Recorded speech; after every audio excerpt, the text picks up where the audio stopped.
Wake up. It's time, bro. Pack them bags. It's time for us to go overseas and go get treated the way we should be treated. In this video, I'm going to show y'all how to make $10,000 to be able to leave the United States and move over to Thailand, the Philippines, or Vietnam. Listen, it take way longer to make $10,000, $20,000, $30,000 than it do to receive $10,000 or $20,000. Hear me out. We are born with a social security number, which means we have access to something that's called credit. If you don't know how to utilize credit, you are behind no matter where you at. If you from the United States and you go to another country and you did not maximize the credit system, you're so far behind, bro, because that would have been your extra little boost. I watch so many videos on people traveling to the Philippines or to Thailand, everywhere. And you know, the biggest thing is, oh, how I'm gonna make money, how I'm gonna be able to survive over there. That is your cushion. I'm not telling you to get your credit together just so you can blow it and then say bump them. But what I am saying is, if you really tired of the United States and you ready to blow this ship and you ready to be done with it, like I'm not coming back. When I leave, I am not coming back here, bro. Literally, like the only way I'm coming back is something happening, God forbid, my mom or little sister or something like that. I'm not coming back over here. So as far as living, for sure. But yeah, man, like you can literally get approved for 10, 20, 30,000, $50,000 in credit. You can either invest that into something so you can constantly make money every month, or you can push that shit into your personal brand, which is another business, because a lot of people don't know what to do.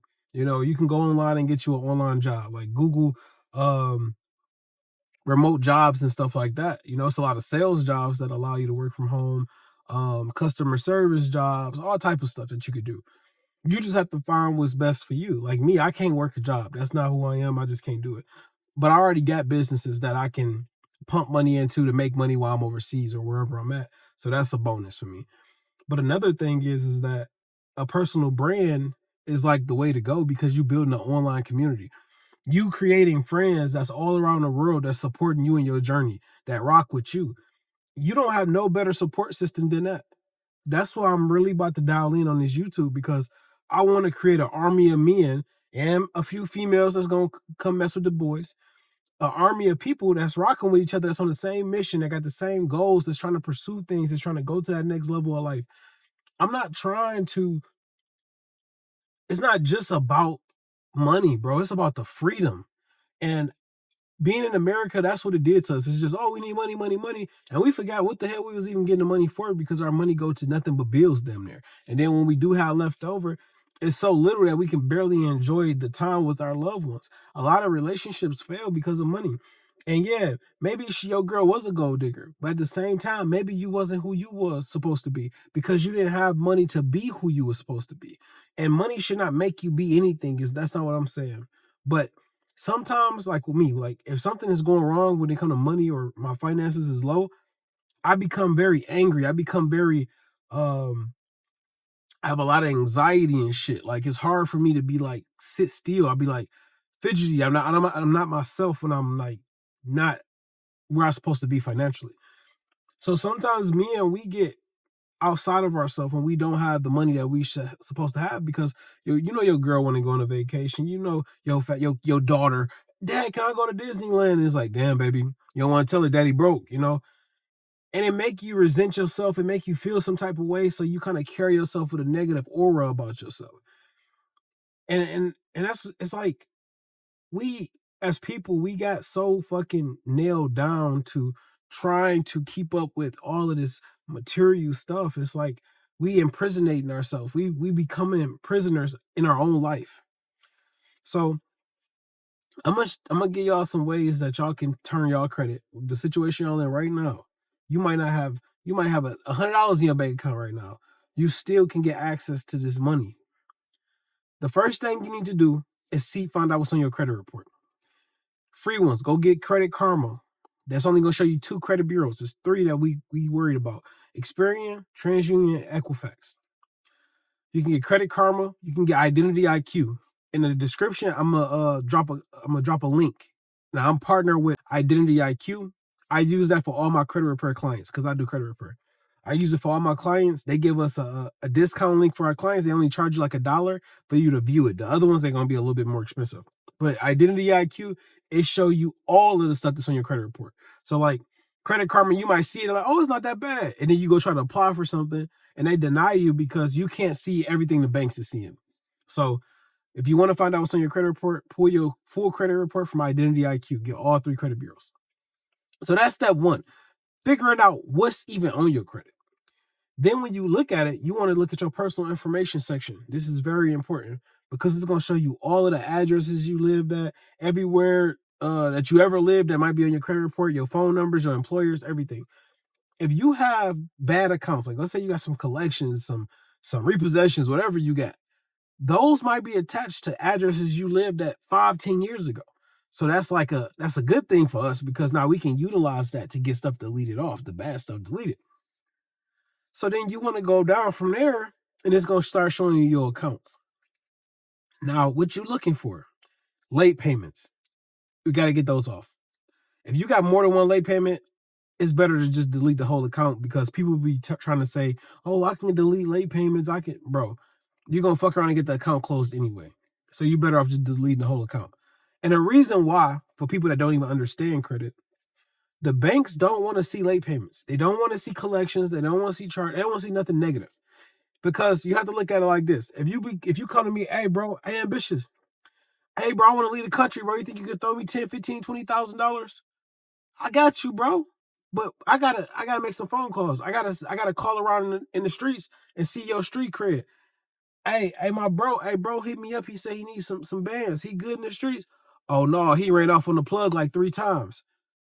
So that's how they looking at it. If you ran off on every collector, on every creditor, why would I give you money?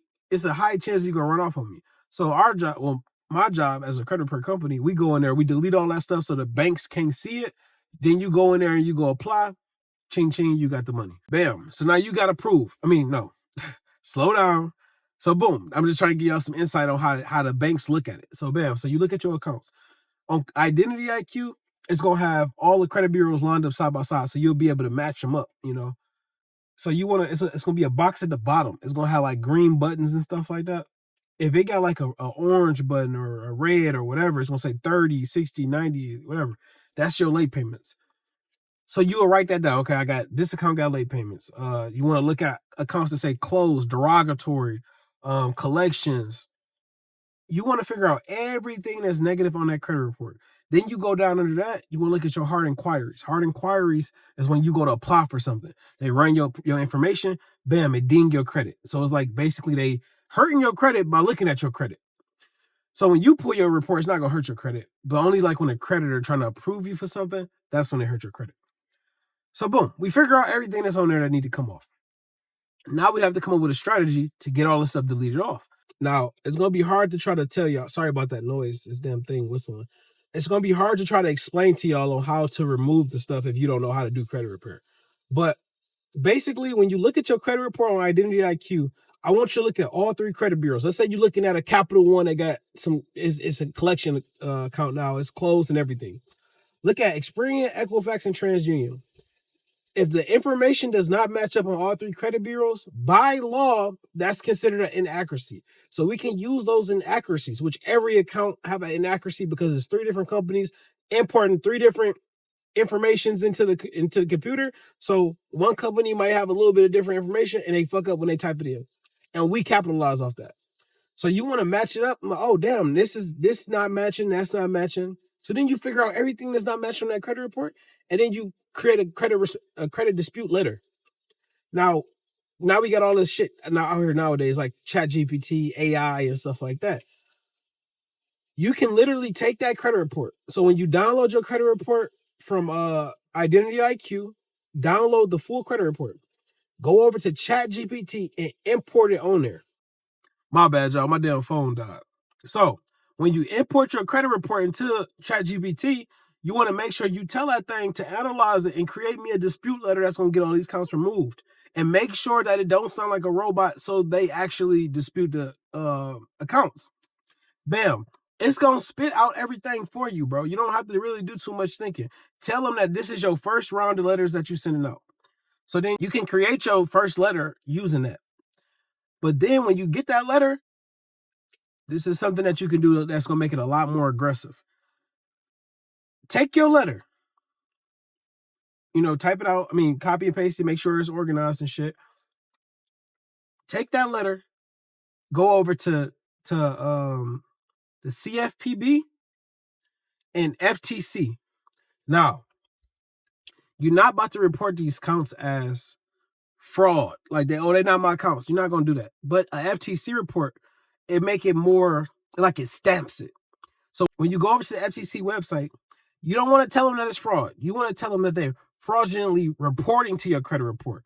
So basically, in our letter, it's going to tell the credit bureaus that, hey, these accounts are inaccurate, which that goes against the laws that protect consumers. So when you on your FTC report, all you're doing is telling them that, no, it's not fraud. Yeah, it's your account. You're not going to say it's your account, but you're not telling them it's not your account. You just saying it's not reporting right, so it's fraudulently reporting. That's it. So now when the credit bureaus get your letter, they're going to look at it and they have to investigate it because it's an FTC report. So boom, take that letter, take your FTC report, go over to the CFPB. And this is when your shit become golden. You put it over in CFPB, you got to fill it out. It's going to be hard for me to break that down for y'all on here. So when I drop my school community, I'm going to have a full course on how to repair your own credit. I'm going to share the screen like from the crib on the computer. I'm going to walk y'all through it. I'm going to break it down. I'm going to call a credit bureau so y'all can understand what I'm telling y'all. I'm going to break this shit down. It's going to be all in my school community when I drop that. So boom, you import it on the CFPB. Now your credit letter went from 35 days to 45 days investigation. That's how long it takes for them to investigate the case, which that should be taking forever. And then sometimes you might get a letter that say they didn't investigate it because they think it's coming from a third party, which is called a stall tactic, which is BS. So this is how you avoid all of the bullshit, and you drop it from 45 days down to 15 days. They have to investigate it. Boom. You import into CFPB. Now they got 15 days to respond to that letter. Now you just speed tracked everything. Boom. 15 days come, you log back into CFPB. Let's say they respond or they don't respond. You check your Credit Karma, you check your Identity IQ to see if it's in your alerts. Let's say you got 5 of the accounts deleted out of 10. That's your first round. So now on your second round, because you don't stop. Like let's say you dispute something, only one account come off. You keep disputing until you get that shit cleaned all the way off.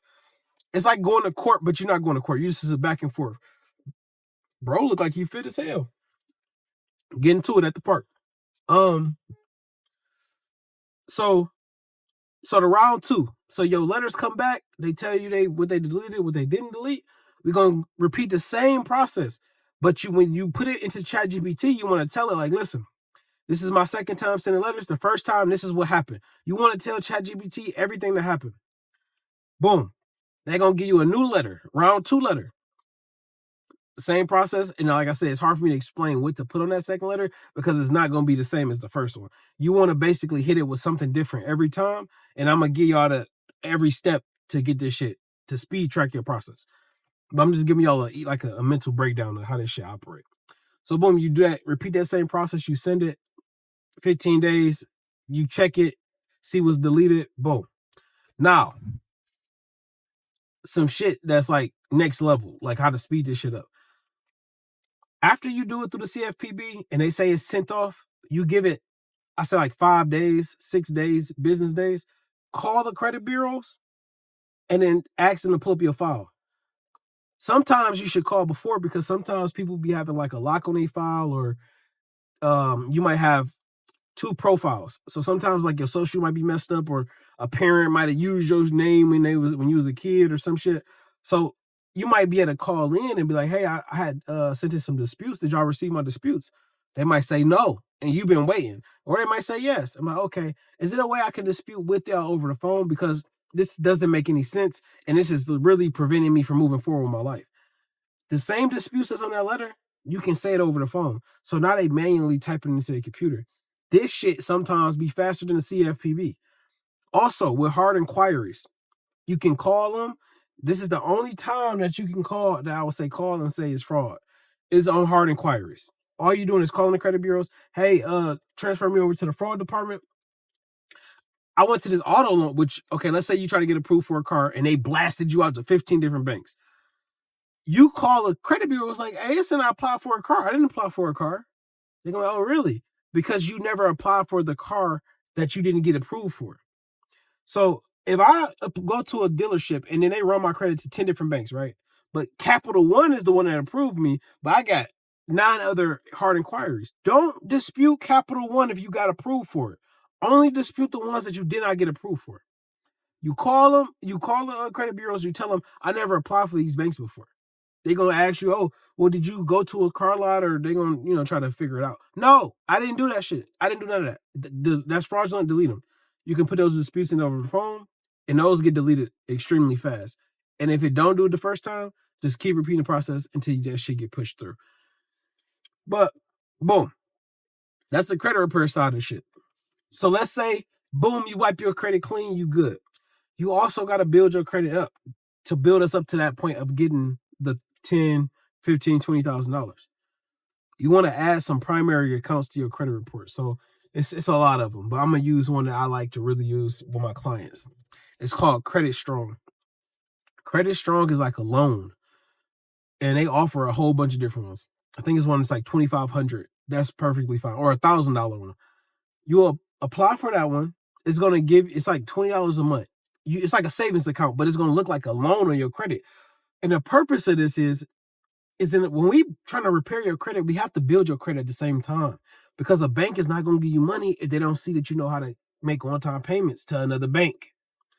When you finish paying Credit Strong off, let's say you pay the whole $1,000, like you pay your $25 a month, and you make it to the $1,000. They give you back your money. So you really just saving up money at this point and building your credit at the same time. So bam, Credit Strong is a credit building account. So you add on a Credit Strong, that's gonna start boosting your credit up. And it's a few different primary accounts that I give you in the school community to help build it up. But then you can slap something called authorized users on there to really make it chunky. An authorized user is like if I add you to my credit card. I have my credit card for 10 years. It got $30,000 on there. I add you on there. It's going to look like you got a $30,000 credit card. So now I structured out your credit report. Now I send you into the bank. Go apply for this bank, that bank, this bank. I'm going to tell you what to put on the application and everything. We're going to get it pushed through. Within 3 months, you should be able to get at least $10,000. At least, bro. That's like bare minimum. And the only reason why I say 3 months, because this is after it's clean. So like cleaning it up might take a minute. But once your credit is clean, 3 months of you building it up, but you should be building it while you're repairing it. So if you don't have no credit, 3 months, you good. If you already have credit and you got to clean some shit off, you need to slap some positive accounts on there so they can be building up age while you in the process of deleting the old accounts. So when we finish cleaning it up, you go straight to the banks. You don't have to worry about waiting the extra 3 months or whatever, because you was already making on-time payments to the new accounts that we added onto the credit report. I hope this ain't confusing. I know it's a lot, but that's basically the process. Once you receive your credit cards or whatever, yes, you have to pay these credit cards back, but you don't have to pay. You spending $10,000, you don't have to pay $10,000. You're doing minimum payments. So if I spend $10,000 on my credit card, my monthly payment might be $150 a month. I recommend, before playing with credit, try to come up with some ideas on what you want to do. Let's say like me, right? I'm about to get ready to leave the country. So I already know I'm about to build my personal brand. I'm about to start a community. I'm about to different ways to make income, but make an impact. It's not about just income. Sometimes we got to figure out how we can make an impact on a person's life.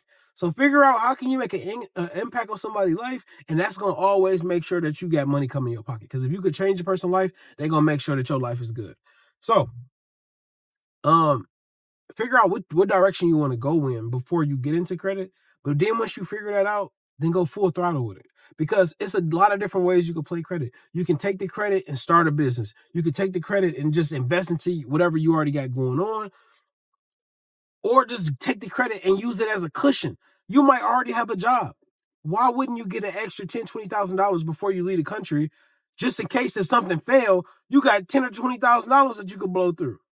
So I was talking to this guy one of my last videos, I was talking about credit, and somebody had actually booked a call with me through my credit repair company, and they had put YouTube in the thing. So I took the call because the guy actually commented on my YouTube video. So I'm like, oh damn, that's the YouTube. I'm gonna take the call.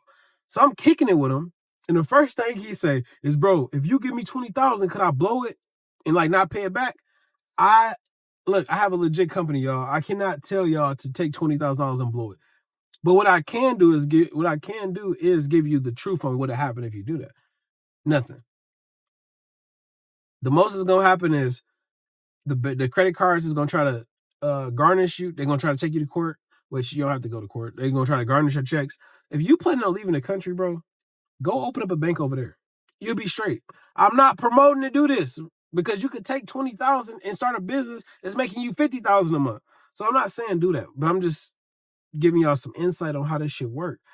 But I have a legit business, y'all, so I'm not giving y'all no dumbass advice. I'm giving y'all logical advice, and you do whatever the hell you want to do with it. I can't make you pay your bills, but I can help you get the money, and it's up to you on what you want to do with the money. But if you don't know what to do with the money, I also help you come up with some ideas on what to do with the money.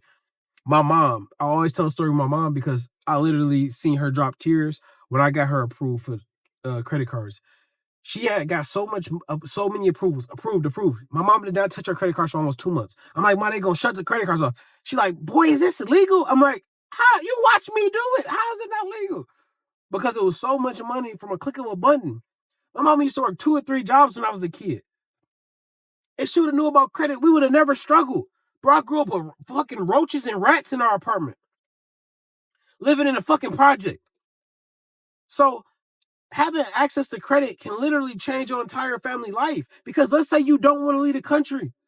At least you can get a better apartment, a better house, a better car, a better something just to have some nicer things. You will have access to that now. So it's not just about money, it's about access to a better life. And that's why I'm leaving the country, to have access to a better life, because I accomplished all this shit here. It's time for me to go accomplish freedom within just human interaction. So if y'all want to learn about credit, if you want to be able to take your social security number that you was born with, utilize credit, pack your bags up and leave. Make sure y'all book a call down below. It's gonna ask who referred you. Type in ambitious or type in YouTube or ambitious, whatever, either one, it don't matter. Me or my girl will take the call, and we're gonna talk to y'all personally, and we come up, see what's going on with your situation, help you come up with a game plan. The call is free. Help you come up with a game plan, and then we're going to lock in and make something happen for you, man. I appreciate y'all for watching. I know this shit was a lot. My damn phone died again, man. But I appreciate y'all for watching, man. I hope this kind of gave y'all some insight on how y'all can, give y'all some type of hope, because I know when I was watching it, it's like, damn, what direction I should go in? Should I try to start another business? What should I do? Some people really want to leave, but they have no clue on what to do. I'm telling you right now, this shit is a damn cheat code, man. I know so many people that said they just left everything behind. They said bump their rent, they got eviction, they got everything, bro. I can literally give you a game plan on how to get your shit together before you leave here, so you could be living like a king for real. Bro, Philippines, Thailand, fucking Vietnam, $1,500 a month, they living good. They living way better than you ever gonna live over here off $15 a month. So imagine if you left with 15 to 20,000 in your pocket. It lets you be able to have freedom to sit down and be able to think. The pressure is off of you. Now you can be, okay, what do I truly want to do with my life? And I think that's the direction I'm gonna head in with this, with this channel, but with my mission. I want to be able to help people utilize their credit to be able to access the freedom that they always wanted. And I don't know if that's gonna be my full direction with the channel, but I'm most definitely gonna be pushing that, definitely in our community, in the school community, because I feel like a lot of men, we do not utilize our credit the way we're supposed to. Even with my clients that I have today, most of them put my girl, I'm gonna just do my girl credit. Bro, your credit messed up. Well, I'll just put in my girl name. We need to become independent, okay? We need to start acting like these women. We need to become strong, independent men, bro. We got to get our shit together so we can walk around and be like, hey, listen, yeah, I want that brand new car. Yeah, I want that. Put it on my name. Oh, here go the keys. You don't even got to put a down payment down when your credit good. And I'm not pushing, don't go get an expensive ass car. I'm trying to help y'all get about the country. But what I'm saying is utilize what we was born with, man, and fucking come up with a game plan and execute it, man. I love y'all. I appreciate y'all, bro. And thank y'all for watching the video. Comment, like, and subscribe. And go out there and become that 2.0 version of yourself, man. I believe in you. Nobody else do, man. I love y'all. All right? Go be ambitious.